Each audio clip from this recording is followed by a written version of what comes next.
melhor mix do Brasil. No ar, 18 horas. Notícias de Manaus, Amazonas, Brasil e do mundo. Agora na Mix.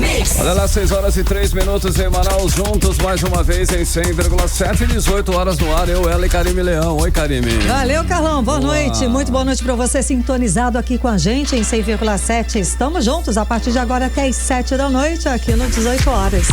Mix. Isso aí, querido ouvinte, participe conosco do 18 horas. Acione aí o nosso WhatsApp que está à sua disposição, 994887592. Exatamente, a sua opinião é muito importante pra gente. A gente quer saber o que você pensa a respeito dos assuntos que a gente fala aqui no 18 horas. E está valendo também a sua participação para você que nos acompanha ao vivo pelo YouTube. Manda a sua mensagem de texto. Olha aí, 994887592. Mix. Começando 18 horas de hoje com os destaques do dia. Exatos 5 anos morria a primeira vítima da Covid no Amazonas. Polícia Federal investiga a ação da máfia italiana no Amazonas. A Amazônia perdeu 4,5 milhões de hectares de área alagada em 2 anos de seca. Casos de síndromes respiratórias voltam a preocupar o estado do Amazonas. Legal, 6h05, você no melhor mix do Brasil. Esses e outros assuntos nós vamos conferir a partir de agora em mais uma edição do 18 horas. Os destaques aí desta segunda-feira, 24 de março de 2025. Você confere em mais uma edição do 18 horas. 18 horas. A gente começa com o trânsito, né, Karime Leão?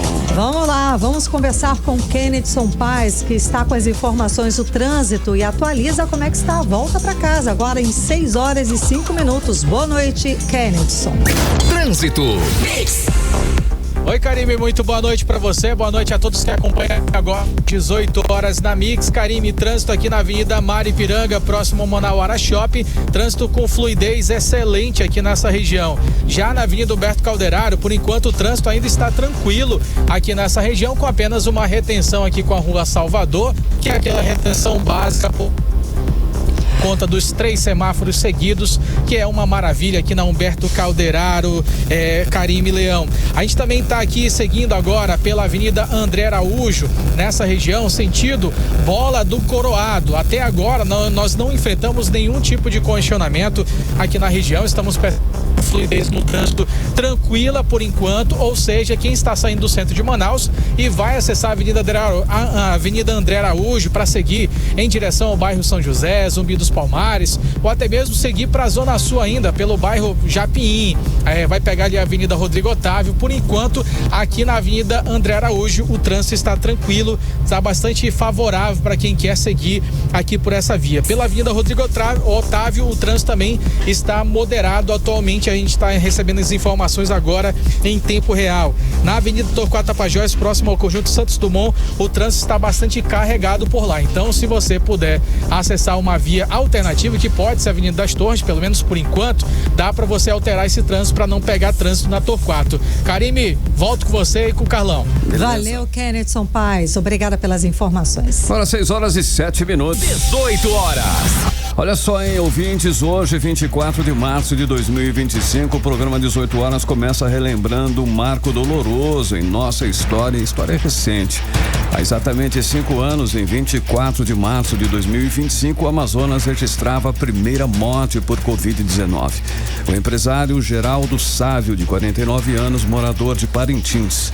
Ele foi a primeira vítima fatal do novo coronavírus na região norte do Brasil. Uma data que jamais deve ser esquecida, Carlão, sem dúvida. Vale lembrar que nos meses que seguiram, enfrentamos momentos de desespero, como janeiro de 2021, quando Manaus foi palco de uma crise sem precedentes, a falta de oxigênio nos hospitais, que levou pacientes à morte por asfixia, por falta de ar. O fato evidenciou colapso no sistema de saúde do Amazonas. Familiares desesperados buscavam cilindros de oxigênio por conta própria, enquanto profissionais de saúde exaustos lutavam para salvar vidas sem os recursos necessários. Karime, paralelamente à crise sanitária, vieram à tona denúncias alarmantes de corrupção em setores setembro de 2021. O Superior Tribunal de Justiça aceitou a denúncia crime contra o governador Wilson Lima, tornando o governador réu por crimes como peculato e fraude em licitação. Wilson Lima é acusado de liderar uma organização criminosa que desviou recursos destinados ao combate à pandemia. As investigações, Carlão, revelaram a compra superfaturada de 28 ventiladores pulmonares numa loja de vinhos. Essa notícia não sai da cabeça dos manauaras, dos amazonenses. Todo mundo sabe sobre essa acusação, esse crime grave. O prejuízo aos cofres públicos chegou a mais de 2 milhões de reais. Além disso, a Polícia Federal fez operações de buscas na casa e no gabinete do governador. 4 secretários de saúde chegaram a ser presos sob acusações de corrupção. Isso tudo em plena pandemia. Esses eventos ressaltam não apenas a vulnerabilidade do nosso sistema de saúde, mas também a urgência de transparência e responsabilidade na gestão pública, especialmente em tempos de crise. Sem dúvida, Carlão. Bom, o 24 de março é uma data que não deve ser esquecida jamais.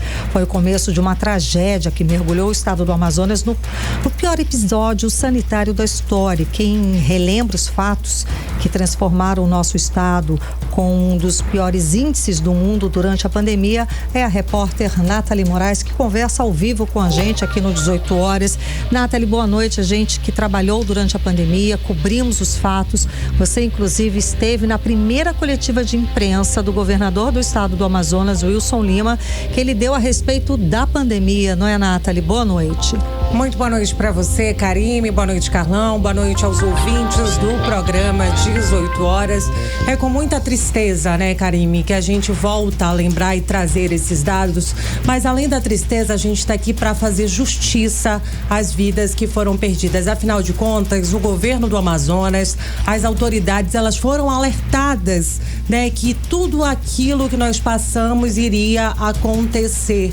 E muito pelo contrário, diferentemente do que dizia a Organização Mundial de Saúde, do que dizia os especialistas, ainda na primeira coletiva, quando anunciaram, né, que a chegada do coronavírus ao Brasil, o governo do Amazonas dizia que nós não seríamos atingidos por aquele novo vírus, pelo novo coronavírus, né? Inclusive, na época, a Rosemary Costa Pinto, que hoje, né, a Fundação de Vigilância em Saúde virou a Fundação de Vigilância em Saúde, Rosemary Costa Pinto era a secretária da FVS, ela estava ao lado do governador e afirmava, né, trazia essas afirmativas que o Amazonas não sofreria como o restante do mundo, e meses depois, infelizmente, aquela mulher também perdeu a vida aí para esse vírus. A gente fala, né, realmente com muito respeito a essas famílias e, como eu disse anteriormente, principalmente por justiça. O Amazonas foi um dos estados do Brasil que mais sofreu. A gente está falando de mais de 14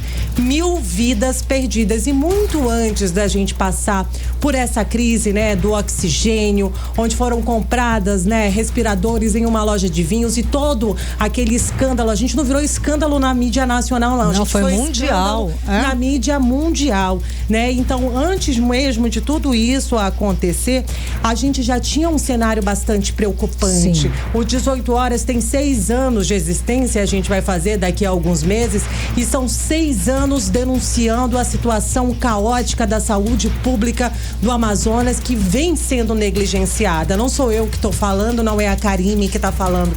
É uma situação que a gente acompanha de perto. Sim, e os próprios profissionais da saúde, nós noticiamos aqui a greve que eles fizeram, vários especialistas saindo do estado do Amazonas antes da pandemia. E o próprio presidente dos médicos do estado do Amazonas, o Dr. Mário Viana, antes, ele esteve aqui no programa 18 horas, antes da pandemia, ele foi a Brasília, conversou com o então ministro da Saúde, o Mandetta, pedindo intervenção federal na saúde pública do estado do Amazonas, porque já estava em crise.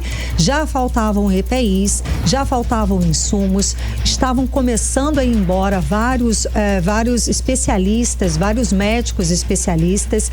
A saúde pública do estado do Amazonas já estava em crise. Nós fizemos, como você falou, vários programas, várias matérias matérias relatando isso e denunciando essa situação. Ou seja, o cenário em que o estado do Amazonas, a saúde pública do estado do Amazonas entrou na pandemia, não poderia ter sido mais caótico. E só piorou, lógico, né? Só piorou, Karime. Foi no dia 24 de março, né, que infelizmente morreu aí o Geraldo Sávio. Esse homem que era de Oriximiná, no Pará, mas morava em Parintins, mas ele veio para Manaus, né? Ele ficou internado no Hospital e Pronto-Socorro Delfina Aziz, que ainda não era um hospital de campanha, nem se falava disso, porque, sim, como eu disse, né, o governo acreditava que nós não sofreríamos com o novo coronavírus como o restante do Brasil. E só depois de 13 dias, quando o Brasil anunciou estamos em pandemia, o governo do Amazonas confirmou a morte deste homem, deste parintinense. E de lá para cá, só pra gente ter uma ideia, né, passar com exatidão aí esse panorama para os nossos ouvintes, foram 14.548 vidas perdidas. Quem não lembra, né, daqueles meses onde nós passávamos, onde realmente abrir o celular, pegar o telefone era desesperador, né, por conta de tudo isso que nós passamos por negligência das nossas autoridades, né? E os casos aqui no Amazonas, Karime, eles não pararam, eles não deixaram de ser registrados, né? Felizmente, a gente tem a vacina que acabou minimizando, né, dando uma freada nisso tudo. Que aí. Saímos da pandemia graças à vacina. Sim, controlou, né? A gente conseguiu sair da pandemia por causa da vacina. A gente pode dizer assim, mas a morte, o mais recente da doença aqui no Amazonas, foi registrada no último dia 9 de fevereiro de 2025, ou seja, a Covid não deixou de fazer vítimas. Ela existe, como os especialistas chegaram a apontar na época, dizendo que a gente iria conviver com a Covid como foi H1N1 e que teríamos vacinas como H1N1 para que a gente convivesse com mais essa doença. Mas a gente não pode normalizar nunca, isso, né, Karime? Né? Dizer que esse é o novo normal, como muita gente acaba dizendo. A gente precisa, assim, responsabilizar, né, as pessoas que precisam ser responsabilizadas, e essa não é uma responsabilidade somente do governo, da gestão estadual aqui do Amazonas, não, no Brasil como um todo, a gente viveu um período de negligência muito grande. O atraso para a compra das vacinas foi um crime gravíssimo que custou a vida de milhares de brasileiros. E quem fala um pouco mais pra gente sobre esse assunto é o epidemiologista da Fundação Oswaldo Cruz, Gésen Orellana. Vamos conferir. O Brasil, por exemplo, e Estados Unidos, em função da negligência sanitária, quebraram recordes e mais recordes de mortes plenamente evitáveis durante a pandemia de Covid-19, né? Então, nós até hoje não temos a punição exemplar, né, para os ex-ministros da saúde do Brasil, que promoveram, né, o descrédito da ciência em muitas ocasiões, que minimizaram o impacto dessa pandemia que é considerada a pandemia mais letal. 18 horas. Mais letal mesmo, né, Karime? A gente ouviu aí a fala do Gésen Orellana, ele que é epidemiologista da Fiocruz. Só pra gente ter uma ideia, a Organização Mundial de Saúde estima que em todo o mundo mais de 15 milhões de pessoas tenham morrido aí, vítimas do coronavírus. Mas assim, né, foram inúmeras as promessas, mas o que a gente sabe é que, infelizmente, aqui no nosso estado, pouca coisa mudou, né, Karime? Assim, infelizmente, a gente passou por talvez a maior crise sanitária da história, né, do estado do Amazonas, e a gente vê que nada melhorou, piorou. Pelo contrário, piorou. Exatamente, né? São pronto-socorros lotados, sem assistência. A gente consegue perceber que os profissionais de saúde continuam sendo desvalorizados ali dentro das unidades de saúde do Amazonas, continuam com salários atrasados, faltas de equipamentos e promessas que a gente tinha. Vai ter UTI no interior do Amazonas, a gente vai ter UTI móvel. Tudo isso não saiu do papel, infelizmente, né? E assim, a gente faz uma cobrança não somente para o governo do estado, mas também para os nossos parlamentares, para que eles fossem mais ativos. Sem dúvida, para que lutem a respeito dessa causa, que é a saúde pública do estado do Amazonas. E todas essas denúncias são feitas quase que diariamente aqui no programa 18 horas e feitas pelos profissionais da saúde. Não é, Nathalie? A gente escuta quase sempre que os próprios profissionais da saúde reclamam de salários atrasados, falta de insumos, condições precárias para trabalhar na saúde pública do estado do Amazonas. Exato, Karime. E se não fosse a vacina, né? Se não fosse a vacina contra o coronavírus, a gente talvez tivesse tido uma crise sanitária ainda pior do que a gente teve em 2021. A vacina segue ainda sendo a arma fundamental para a queda aí nessa doença tão fatídica que tirou a vida de tanta gente. Só para a gente ter uma ideia, aqui no Amazonas mais de 10 milhões de doses foram aplicadas e tudo isso ajudou muito nesse controle. Mas tudo isso poderia ter sido melhor se nós tivéssemos tido ações mais efetivas por parte das nossas autoridades. É sobre isso que fala agora o especialista, o Gésen Orellana, epidemiologista da Fiocruz. Como, por exemplo, no estado do Amazonas, em relação à epidemia de Covid-19, né? Nós realmente tivemos talvez o pior e o mais catastrófico dos exemplos de má gestão da epidemia no estado do Amazonas, em particular na cidade de Manaus, né? Que colapsou por 2 vezes seguidas, né? Com o trágico episódio da crise de oxigênio de janeiro de 2021, e só não tivemos uma terceira crise, talvez até pior, né, na vigência da circulação da variante Ômicron em janeiro de 2022, graças à vacina. A mesma que, infelizmente, ainda temos pessoas que desacreditam, mesmo sendo a nossa principal arma para fugirmos desse que foi o maior desafio sanitário para a humanidade do século XXI. 18 horas.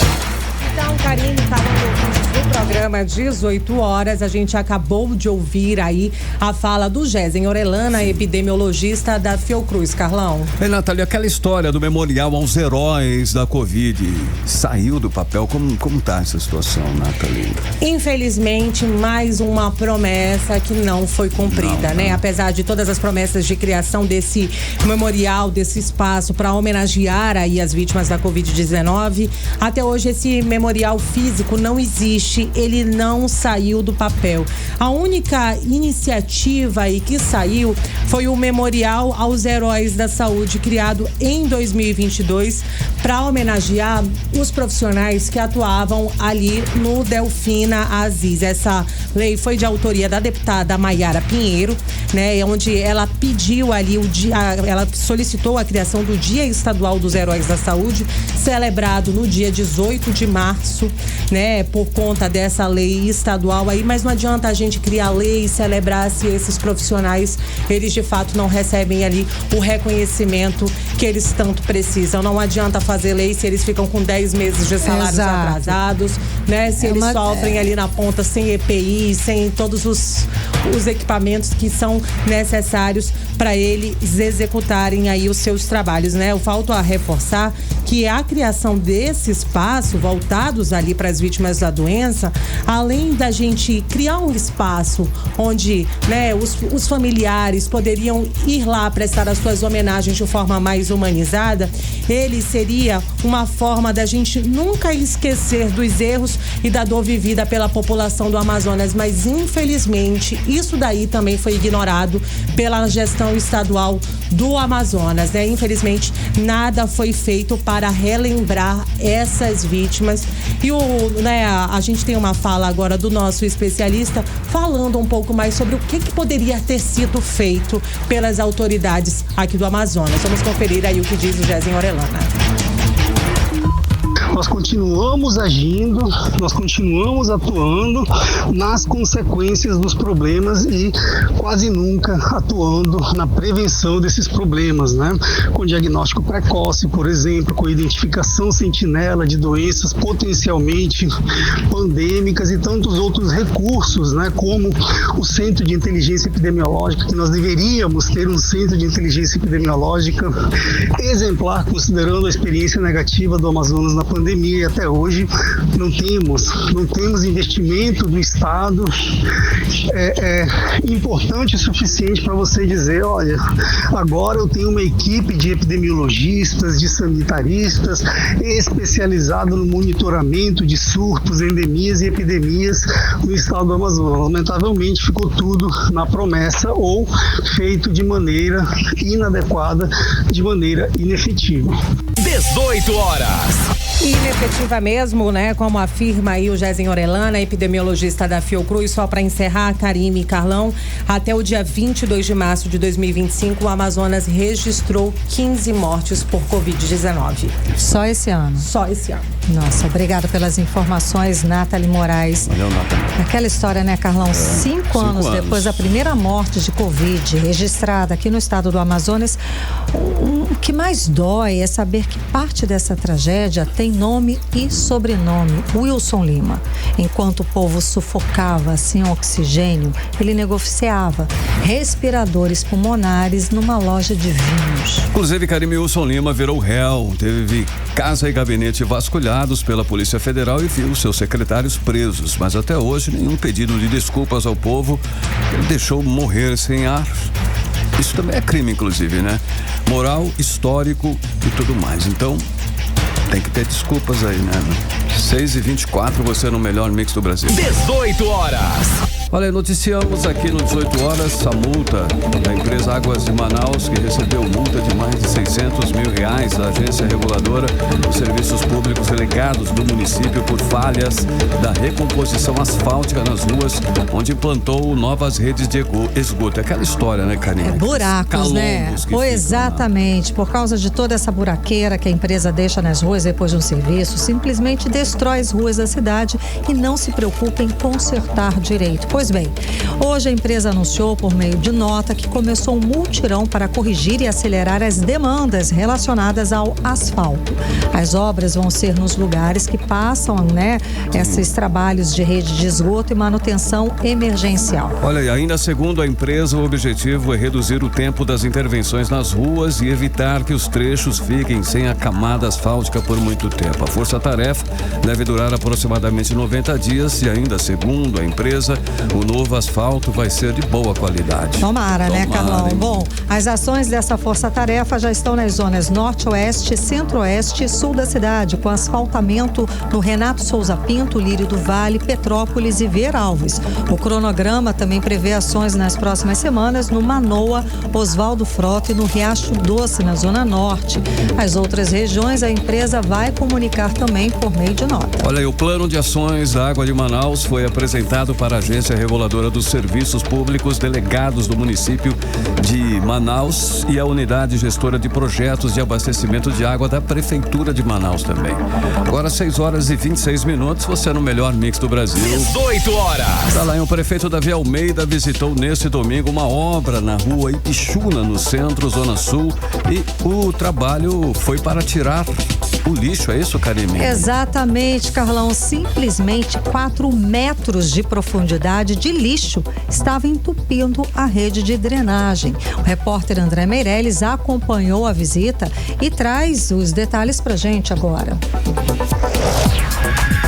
O prefeito Davi Almeida vistoriou o andamento da obra e explicou que a abertura da cratera na via é um problema recorrente, causado pelo acúmulo de lixo descartado de forma incorreta na cidade. Quando a chuva vem, a chuva arrasta esse lixo para a boca de lobo, para o bueiro e faz o entupimento. Dessa forma, exatamente.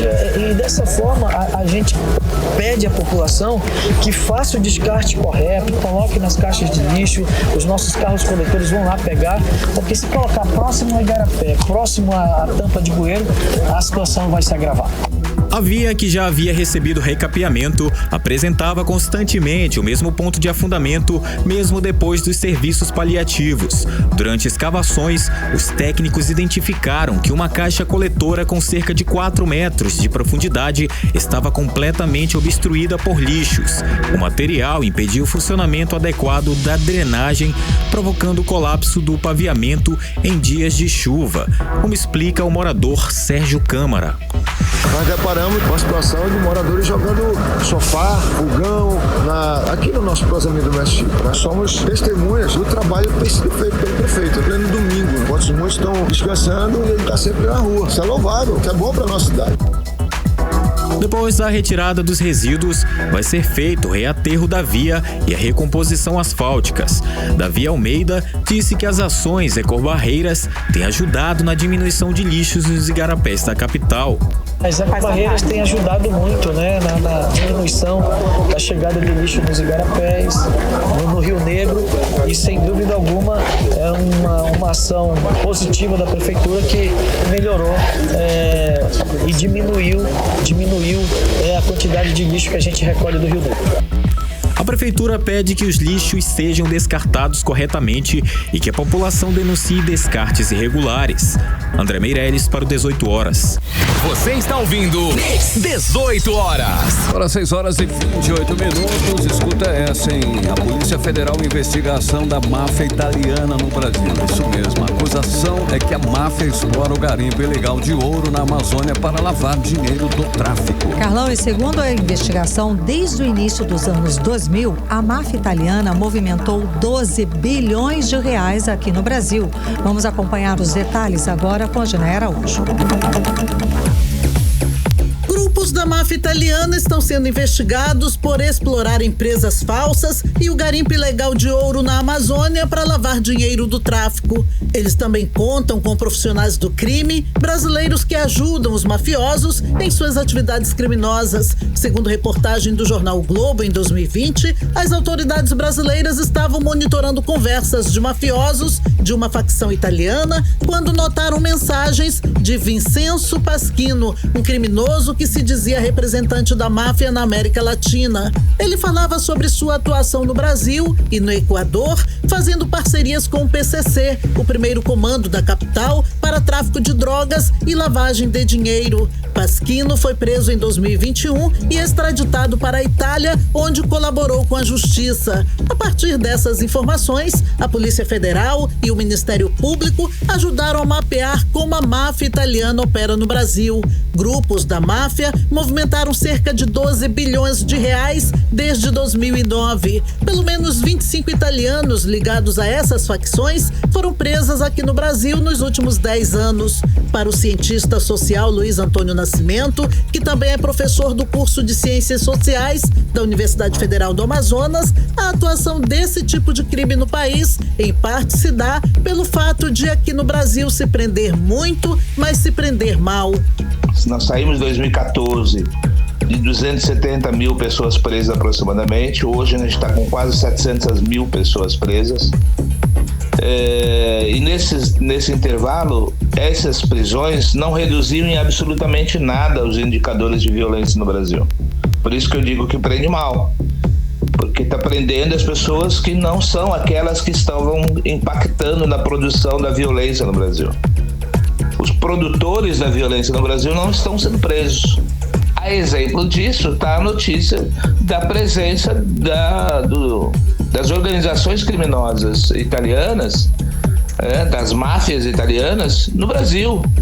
Quem anda pelo Nordeste, por exemplo, não tem a menor dúvida que ali tem uma presença muito forte do narcotráfico italiano.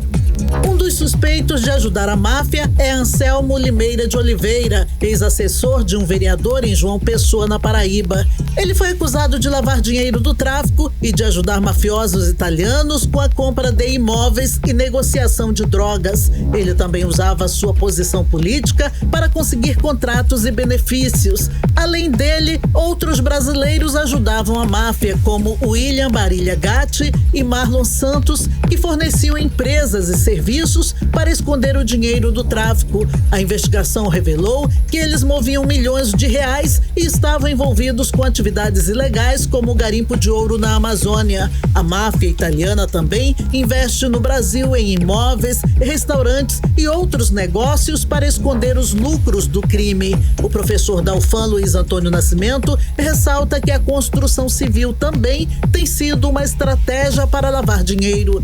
Por que a gente não tem tido ações tão poderosas e tão efetivas contra aqueles que têm lavado dinheiro no Brasil? Aqui na Amazônia, por exemplo, quem é que está levando dinheiro da mineração?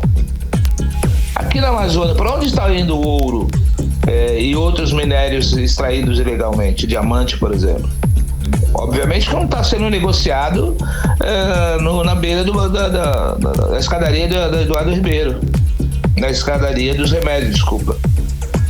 Não está sendo negociado numa periferia qualquer da cidade. Quem está comprando esse ouro, quem está comprando esse diamante, está no eixo da Avenida Paulista, da Avenida Faria Lima. Segundo a Polícia Federal, a máfia, que antes usava o Brasil como refúgio, agora vê o país como uma oportunidade de negócios ilícitos, ampliando suas atividades e parcerias com facções locais e cartéis internacionais. O governo brasileiro está preparando um código anti-máfia para enfrentar essa ameaça. Odinei Araújo para o 18 horas. Você está ouvindo 18 horas. Agora em Manaus, 6 horas e 33 minutos. Vamos falar sobre os bastidores da política local? Bora com ela, Cíntia Blink, Karine. Já está aqui com a gente, né, Carlão? Cíntia. Boa noite, Cíntia. Então, o deputado Saulo Viana vai precisar pagar multa por propagar fake news. E ele tem como recorrer? Enfim, como é que tá a situação dele? Pagar. Conta. Vai precisar de uma vaquinha, né? Pois é, olha aí. Boa noite, Karime. Boa noite, Carlão. Boa. E boa noite pra você que tá com a gente na 100.7. Pois é, caso aí do deputado Saulo Viana, que também é secretário da gestão da Via Almeida, ele falou ano passado, aliás, o Saulo aconteceu, né? Ele estava ali na torcida, na campanha de Davi Almeida, enquanto ele era do União Brasil, que é o partido do governador, e numa dessas alfinetadas ele falou que viu aeronaves, né, aviões sendo utilizados pelo governo para o festival, para transportar gente para a festa, enquanto deixava-se de transportar material hospitalar e pessoas que precisavam de atendimento. Por conta disso, então, o governador Wilson Lima entra com um processo contra ele e pede uma indenização, enfim, por calúnia, por algum crime contra a honra, né? Enfim, por ele propagar uma fake news.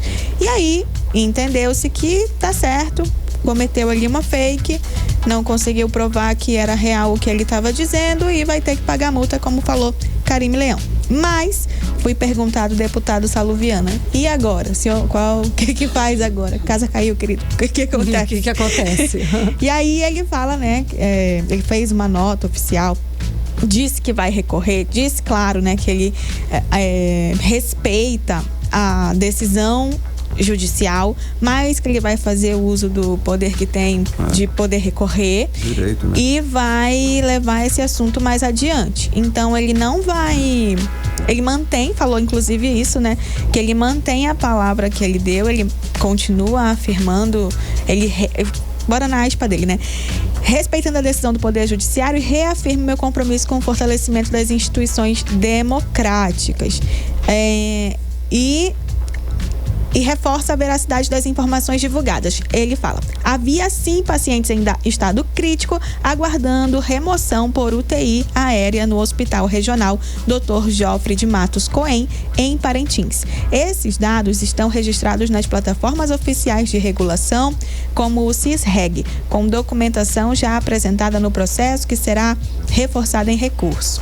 Então, ele mantém o que ele fala, apesar da resposta ali da Justiça no âmbito aqui no Amazonas, Amazonas e vai levar essa história adiante. Então, Saulo Viana mantém a palavra e promete recorrer. A gente vai ter que continuar conferindo para saber se no fim, né, o que vai acontecer, né? Se ele realmente pagar, ou se ele vai conseguir reverter essa história, mas por enquanto a justiça compreende que o Saulo deve pagar sim. Blink, a empresária Maria do Carmo Cefair fez um vídeo em que mostra que está pagando direitinho ali o IPTU. Né? Pois é, essa história ela ficou bem marcada. Lá atrás, né? Na campanha, né, Blink? Exatamente, Carlão. Sim. Pois é, na verdade o que aconteceu? Ficou marcada essa história do IPTU porque durante um debate teve um momento em que os vices podiam fazer ali uma pergunta um para o outro. E aí o candidato a vice, né, hoje vice-prefeito, Renato Júnior, falou sobre o IPTU, que a empresária Maria do Carmo, de acordo com ele, não estava em débito, não tinha pago. E essa história foi muito falada, né, repercutiu um bocado. Maria do Carmo Cefair chegou a responder que estava parcelado e que não é que ela estava devendo, mas que estava sendo pago e tudo mais. Pois bem, hoje ela mostrou uns documentos mostrando a parcela disso, mostrando que está pagando, né? Que ao todo soma-se ali mais de 200 mil em tributo por conta das unidades da Fametro.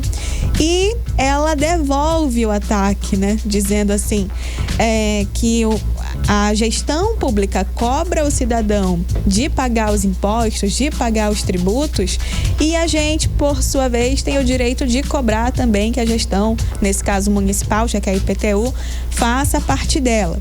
Então, vimos ali Maria do Carmo aproveitando essa memória, essa lembrança, para também se posicionar. A gente não pode esquecer que Maria do Carmo está super de olho aí nas eleições de 2026, assim como o senador Omar Aziz, que é uma campanha ali para o governo ali.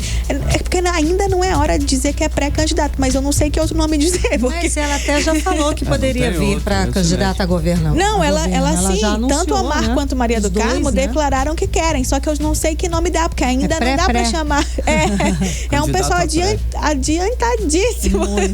Mas estão se movimentando, porque, né, essa posição de Maria do Carmo aí de aproveitar esse momento para também dar essa alfinetada, que acaba chegando para qualquer outro gestor, porque no caso ela estava falando do IPTU, a gente pensa logo no município, mas todo mundo, a gente paga imposto para todas as esferas, né? Municipal, estadual, federal, e sabe-se lá mais qual, mas chega o boleto. Isso chega certinho, né? Vem cá, Blink, o Tribunal Regional Eleitoral cassou o mandato de vereadora da Nilda Abraim, de Itacoatiara, porque ela, poxa, é cunhada do prefeito, e aí? Olha, eu achei um pouco difícil de entender, aí eu fui buscar ajuda dos universitários, mas foi o seguinte, o que aconteceu? A Nilda Abraim, ela ficou como suplente em 2020 e conseguiu ocupar a vaga durante 6 meses. Agora, ela candidata de novo, reelege e fica como vereadora titular. Só que o PP, né, o Partido da Mulher, entrou com um pedido de cassação porque ela é parente de segundo grau, que ela é cunhada do atual prefeito, que é o Mário Abraim. E entende-se, então, a Constituição, na verdade, não permite que essa ligação tenha ali uma vereadora que tem esse nível de familiaridade com o chefe do executivo, que no caso é o prefeito Abraim. Só que ela poderia continuar no cargo se fosse um caso de reeleição. E aí ficou uma discussão, ela não foi eleita, mas ela ficou como suplente, ela ocupou o cargo por 6 meses e agora ela elegeu. E aí, para o Tribunal Regional Eleitoral do Amazonas, não contou-se ali com essa... como uma reeleição. Entendi. E, portanto, ela não pode assumir. Mas fui conversar, né, com a defesa da vereadora e eles vão recorrer também. Então, esse caso ainda pode acontecer uma reviravolta, porque tem casos parecidos no restante do Brasil e o Tribunal Superior Eleitoral entende diferente do que hoje entendeu o Tribunal Regional Eleitoral do Amazonas. Então, pode haver uma reviravolta no caso da Nilda Abraim e ela conseguir sim retornar aí ao cargo de vereadora. Mas, enfim, há esses pormenores no mundo da política que a gente tem que ficar de olho. Porque faz realmente sentido, né? Você pensar que se o prefeito... É difícil a Nilda, nesse caso, fazer oposição ao cunhado. Se bem que há famílias que pode ser que vire uma grande oposição. Pior ainda, né? Mas nesse caso não seria o caso, até porque eles estão no mesmo partido, republicanos, enfim. Mas se a gente for falar de familiares que estão no mundo da política, tem uma galera. Eu até relembrei porque dentro da Assembleia Legislativa, muitas pessoas são parentes de outros prefeitos que estão pelo Amazonas inteiro. Só que aí não interfere, a lei não pega essas pessoas porque eles, em teoria, precisam fiscalizar o chefe do poder executivo, que seria o governador. E não o prefeito. E não o prefeito. Mas, de certa forma, pode sim, porque dentro do Amazonas, os prefeitos estão no Amazonas, né? Então, poderia sim ter ali como alvo. Mas, enfim, a lei tem muitas coisas que eu não compreendo sempre. E nos bastidores aí da política, tá rolando o papo aí do primeiro encontro, né? Entre o governador sim, já ia esquecendo que é o Tadeu de Souza. Eles se viram agora, já no quase... Você acredita? Meio do ano. Foram se ver depois que o ano começou, depois do carnaval. Porque teve a posse, né, da OAB, que reelegeu ali Jean Cleuter como presidente e também outros cargos ali, mas o que chamou a atenção foi o encontro do governador Wilson Lima e do vice Tadeu de Souza, porque foi a primeira vez que eles se reencontraram. Tadeu já tinha dado entrevista falando que não tem nenhuma ligação com o governador. Então a gente vê trabalhando na mesma máquina, mas completamente antagônicos, pelo menos até agora. E aí fica uma grande dúvida, será que o governador vai sair, vai deixar a cadeira para o Tadeu e vai tentar o Senado? Ou não, ele vai até o final e não vai deixar essa cadeira para o Tadeu de Souza? Isso tudo ainda está no ar e isso tudo movimenta muito mais gente do que só eles dois. Então esse encontro foi o primeiro encontro deles, mas certamente não será o último, porque eles têm um bocado de coisa para conversar, mesmo estando em lados separados até o presente momento, que isso tudo pode mudar. Enfim, é isso. Eu trago mais informação para você amanhã. Obrigada, Blink. Até amanhã. 6h44. 18 horas. Escuta Carlão, essa aí, fala, Carlão, Karine. vamos lá. Os casos de síndromes respiratórias voltam a preocupar aqui no estado do Amazonas. Entre 1º de janeiro e 1º de março, o estado registrou mais de 600 ocorrências de síndrome respiratória aguda grave. Embora os números tenham até caído em relação ao ano passado, os médicos estão alertando para o risco de bronquite. É complicado. O alerta vai principalmente para crianças, idosos e pessoas com imunidade baixa. Nós vamos saber, inclusive, mais detalhes sobre esse assunto agora, que voltando aqui com a gente, a repórter Nathalie Moraes. Boa noite mais uma vez, Nathalie. Como evitar que as síndromes respiratórias evoluam para casos mais graves, como bronquite e pneumonia, Nathalie? Muito boa noite, Carlão. Boa noite, Karime. Boa noite aos ouvintes do programa 18 horas. São aquelas dicas que a gente já conhece desde o tempo da pandemia. Eu tô falando, né? São medidas simples, mas que são muito eficazes. Manter a vacinação em dia. Eu não tô falando aí de Covid, não. Eu tô falando de vacina para gripe. Manter realmente a imunidade ali, ok. Higienizar bem as mãos com frequência. Utilizar álcool em gel ali 70%. Evitar locais com grandes aglomerações e principalmente proteger-se muito bem em ambientes, né, onde existe aglomerações muito grandes. A gente está falando de ambientes, né, que muitas vezes a gente está num período de inverno amazônico. Por exemplo, de ontem para hoje, choveu bastante aqui na nossa capital. Na verdade, desde o último sábado tem chovido bastante. E com essa alta de síndrome respiratória aguda grave, a gente precisa, assim, evitar estar em ambientes muito fechados, onde tenham muitas pessoas ali no mesmo ambiente. Se você for para esses ambientes, mantenha aquelas etiquetas de higiene que a gente aprendeu ainda lá no período da pandemia. Só para a gente ter uma ideia, segundo o boletim epidemiológico da FVS, a gente registrou 854 casos de síndrome respiratória aguda grave e mais de 274 foram aí por vírus respiratórios. A gente teve uma queda, mas a gente não pode realmente descuidar. A gente fala que teve uma queda aí no comparado com o ano passado, mas a gente tem números que chamam a atenção. Como eu disse ainda no início do programa de hoje, só entre o dia 1º de janeiro e o dia 22 de março de 2025, foram 15 mortes por vírus respiratórios e 13 por Covid-19. A gente teve ainda uma morte por rinovírus e outra para influenza. Aí, Karime, a gente pensa, eu devo ficar preocupado? A quem essas doenças respiratórias mais acometem? A gente está falando aí, as pessoas mais acometidas aqui na nossa cidade são idosos acima de 60 anos e, em seguida, crianças menores de 1 ano. Então, por isso é muito importante a gente manter hábitos saudáveis, fortalecer o nosso sistema imunológico. Será que a gente consegue ouvir aí a fala do nosso especialista? A gente consegue, Carlão? Vamos ouvir o quê? Ok. A gente vai ouvir aí a fala do Dr. Mauro Lippe, ele que é médico clínico e intensivista e traz algumas dessas regras de etiqueta pra gente. Vamos conferir.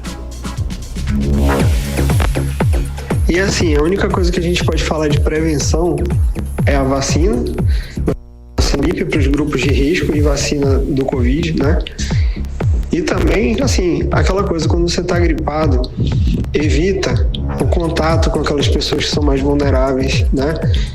Lavar as mãos o tempo todo, usar máscara em local público. Isso aí a gente já deveria ter aprendido com a pandemia, que é uma questão de educação até, né? 18 horas. A gente ouviu aí, Karime, Carlão e ouvintes do programa 18 horas, a fala do Dr. Mauro Lippe, ele que é médico clínico intensivista. Mas é muito importante a gente saber diferenciar aí o que são essas síndromes respiratórias. Muitas vezes, eu tô gripado. Será que eu só tô gripado mesmo? Ou será que não é algo mais grave? Será que não é bronquite, uma infecção aí respiratória? Nem sempre é tão simples assim, por isso que a gente precisa ficar atentos a alguns sinais clínicos. Eu tô falando aí de chiado no peito, cansaço, falta de ar, são alguns dos sintomas que realmente você deve ficar em alerta e procurar aí uma unidade de saúde, como explica o Noaldo Lucena, ele que é médico infectologista. Enquanto a gente tem apenas a inflamação, a gente geralmente tem tosse, tem febrícula, tem dor no corpo, tem dor de cabeça, mal-estar. E é claro que se isso não for tratado de forma correta, poderá, na dependência da interação hospedeiro-agente invasor, como uma bactéria, como um fungo, como um vírus, por exemplo, pode evoluir para uma pneumonia. As pneumonias são quadros, então, mais graves, que têm geralmente febre muito alta, indisposição, mal-estar, dor de cabeça, dor no corpo, podendo até mesmo ter falta de ar. 18 horas. Podendo ter falta de ar, tá aí um dos sintomas mais graves, né, dessas síndromes respiratórias, como explicou aí o doutor Noaldo Lucena, ele que é médico infectologista. Já a bronquite, ela pode evoluir aí para quadros mais graves. A bronquite acomete sempre as crianças menores, né? Então, por isso, os papais e as mamães que estão nos ouvindo devem ficar atentos a principalmente aquelas pessoas que já têm fatores de risco. A gente está falando de crianças que tenham doenças pré-existentes, os idosos que são diabéticos e tenham doenças crônicas e pessoas que tenham a imunidade baixa. É fundamental estar aí atento aos sintomas e sempre que apresentar qualquer, né, situação que fuja ali do controle, procure a unidade básica de saúde mais próxima. Lembrando, né, que o tratamento da bronquite depende da causa e intensidade dos sintomas, mas a maior arma, a maior aliada para qualquer síndrome respiratória que seja é a vacinação. Sempre. A vacinação está aí, a vacinação é gratuita e disponível em mais de 170 unidades básicas de saúde aqui da nossa capital. Karime. Obrigada pelas informações, Nathalie Moraes. Valeu, Nathalie, 6h52. 18 horas. Agora vamos saber como anda o trânsito, hein, Karime? Vamos lá, vamos saber por onde anda Kennedson Paz, como é que está agora, 6h52, o trânsito nas ruas de Manaus. Boa noite mais uma vez, Kennedson. Trânsito.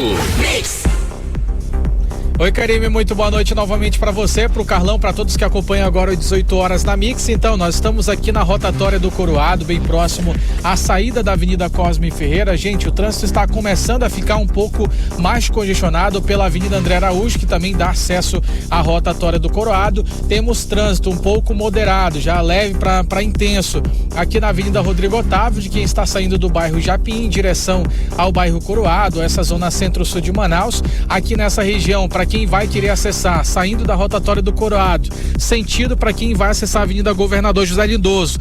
O trânsito atualmente está fluindo normalmente aqui por essa via. No entanto, a Avenida Governador José Lindoso está com trânsito bastante carregado, muitos veículos e trânsito moderado nessa região da Avenida Governador José Lindoso, até próximo à entrada do bairro Novo Aleixo. Então, vai ser necessário um pouco mais de paciência para poder trafegar por esses locais aqui na região. Pela Avenida Torquato Tapajós, Avenida Djalma Batista, o trânsito também está moderado aqui nesta região. Então, com certeza, a paciência e também a atenção são fundamentais para poder dirigir pelo trânsito agora. Karime, Carlão. Beleza. Obrigada pelas informações, Kennedson Paz. 18 horas. E agora nós vamos conferir a previsão do tempo e temperatura com Vanessa Lima. Previsão do tempo. Segunda-feira nublada e com altas temperaturas na capital amazonense. E a noite pode começar bem chuvosa por aqui. E para amanhã, 25 de março, terça-feira, a previsão, segundo o site Clima Tempo, é de que podemos esperar uma terça com sol. Mas à medida que o dia avança, as nuvens devem se formar e trazer pancadas de chuva para a cidade. À tarde, as chuvas se intensificam e continuam até a noite. A temperatura nessa terça varia entre mínima de 24 e máxima de 30 graus. A umidade relativa do ar fica em torno de 71 a 95%. Legal, valeu, Vanessa Lima. 18 horas. Olha só, vamos agora ao giro policial com o nosso repórter André Meirelles, Karime. Boa noite mais uma vez, André. Então vamos começar falando do caso de um homem que fez a ex-companheira refém numa casa lá na zona oeste de Manaus. Segundo a polícia, André, tudo aconteceu porque o homem não aceitava o fim do relacionamento de 12 anos com a mulher, pra variar, né, Carlão? Complicado isso. Olha aí, boa noite. Conta mais detalhes a respeito do assunto, André. Exatamente, Karime, boa noite pra você. Boa noite, Carlão. Boa noite, ouvintes. Exatamente, Karime. Esse homem não aceitava aí o fim de relacionamento. Um relacionamento de 12 anos com a mulher. Esse caso que aconteceu aí na manhã desta segunda-feira, que foi efetuada também a prisão dele. Esse caso de violência doméstica muito grave. O ex-companheiro da vítima, além de tentar matar aí a vítima, ainda feriu o irmão dela, né? Ele foi preso e deve, claro, responder por perseguição, ameaça, injúria e tentativa de homicídio, né? É importante lembrar que essa violência doméstica é um crime muito sério, né, em que as vítimas devem ser protegidas e também receber todo esse apoio, além de denunciar qualquer ação criminosa contra a mulher. Então esse crime aí serve de exemplo aí desse homem de 35 anos que invadiu a casa ali da ex-esposa de 33 com uma faca, colocou a faca no pescoço da vítima e, né, essa atitude criminosa aconteceu, como a gente está falando, porque ele não aceitou o fim do relacionamento de 12 anos. Então, casos semelhantes como esse que acontece, que a gente traz aqui, inclusive também a própria delegada titular da Delegacia de Crimes contra a Mulher faz esse alerta aí para que esses crimes sejam denunciados, para que essa mulher que está sofrendo isso tome aí atitudes de ir até a delegacia para que tenha aí, receba a medida protetiva. Vamos conferir a fala da delegada Patrícia Leão. A medida mais eficaz para o combate à violência doméstica e familiar é a medida protetiva de urgência. E por meio dessa medida, essa mulher, ela pode ter a sua integridade física e psicológica preservada, afastando esse agressor do lar ou impedindo que ele se aproxime dessa mulher por um determinado período, ou ela também pode solicitar um auxílio aluguel. Enfim, a mulher comparecendo aqui na delegacia, nós iremos conversar com ela, verificar quais são as suas necessidades e, de acordo com as suas necessidades, fazer o pedido que ela precisa. 18 horas. Então a delegada Patrícia Leão falando também, né, de denúncias aí que podem ser feitas de violências contra as mulheres. Vamos falar de outro caso aqui nesse giro policial. Foi um homem de 28 anos que ele foi preso por estupro de vulnerável depois de engravidar uma criança de 10 anos, irmã da ex-mulher. A criança contou que o autor se aproveitou da ausência da mãe da irmã ali para cometer esse crime que ocorreu inclusive várias vezes. Ele alegou até mesmo estar possuído e oferecia bonecas ali à vítima enquanto ela brincasse para ele cometer esse estupro e esse crime. A delegada Beatriz Andrade, que é a adjunta da Delegacia Especializada em Proteção à Criança e ao Adolescente, a DEPCA, classificou esse crime como um absurdo, né, devido à proporção desse crime, que inclusive fez com que, né, essa criança, né, ainda entrando ali na pré-adolescência, acabasse ficando grávida e acontecesse aí no 6º mês esse aborto. Vamos conferir. E aí ela relata que ele permaneceu de forma frequente praticando esses abusos contra ela. E ainda relata que durante a prática desses crimes ele falava que estava possuído e também oferecia bonecas para ela. Após essas diligências, demonstrados os indícios de autoria e a prova da materialidade do crime, representamos pela prisão preventiva que foi deferida pelo Poder Judiciário. 18 horas. Continuando aí com a fala da delegada Beatriz Andrade, o suspeito fugiu aí para Tabatinga ao saber que ele estava sendo investigado, mas foi preso e ele nega as acusações, mas aí com o decorrer ali das investigações, ele vai responder por estupro de vulnerável e está aí à disposição da Justiça. Agora um último caso aqui desse tiro policial, o caso da violência contra uma mulher que aconteceu nesse domingo, de um homem ainda não identificado que agrediu essa mulher com socos depois aí de um acidente que aconteceu na Avenida Rodrigo Otávio, no bairro Distrito Industrial. Inclusive essa agressão ela foi filmada por testemunha e mostra o homem que estava vestido ali com uma camisa verde sendo contido por outra mulher, mas ele conseguiu ali conseguiu soltar e atacar a vítima com vários socos. Depois dessa agressão, o suspeito foge do local e a vítima ela recebe a ajuda das pessoas que presenciaram aí todos esses crimes. O 18 horas solicitou inclusive da Secretaria de Segurança Pública do Amazonas resposta aí sobre se há uma investigação, e a Polícia Civil do Amazonas informa que o caso foi registrado e está em investigação para identificar a autoria do crime e esclarecer os fatos. Karime Carlão. Uma violência gratuita, a gente viu as imagens. Muito obrigada, André Meirelles, pelas informações. 18 horas. 7 em ponto, seguimos direto para o editorial 18 horas. Editorial 18 horas. Hoje, 24 de março, o Amazonas relembra uma de suas datas mais dolorosas. Foi nesse dia, em 2020, que o estado registrou a primeira morte por Covid-19. De lá para cá, mais de 14 mil vidas foram perdidas. Famílias inteiras dilaceradas, profissionais da saúde exaustos, hospitais em colapso e um estado inteiro respirando medo. Mas o que torna essa ferida ainda mais profunda é saber que a tragédia poderia ter sido menos cruel. O Amazonas não foi apenas vítima de um vírus, foi vítima também da irresponsabilidade, da má gestão e, sobretudo, da corrupção. Enquanto o povo sufocava sem oxigênio, respiradores foram comprados em uma loja de vinho com dinheiro público e a preços superfaturados. Enquanto famílias enterravam seus mortos, políticos desviavam recursos que deveriam salvar vidas. Enquanto profissionais da saúde choravam de exaustão, 4 secretários foram presos e o governador virou réu por liderar uma organização criminosa que saqueou a saúde em plena pandemia. 5 anos depois, a dor permanece, mas a indignação também. Que este 24 de março não seja apenas um marco no calendário, que ele sirva de memória e de alerta, porque esquecer o que vivemos seria abrir espaço para que tudo isso aconteça de novo. Atenção, cuidado. E o povo do Amazonas já sofreu demais. 18 horas. 7-1, Karime, boa noite. Boa noite, um beijo, gente. Até amanhã. Até amanhã. Você ouviu 18 horas. As notícias do Brasil e do mundo. De volta amanhã.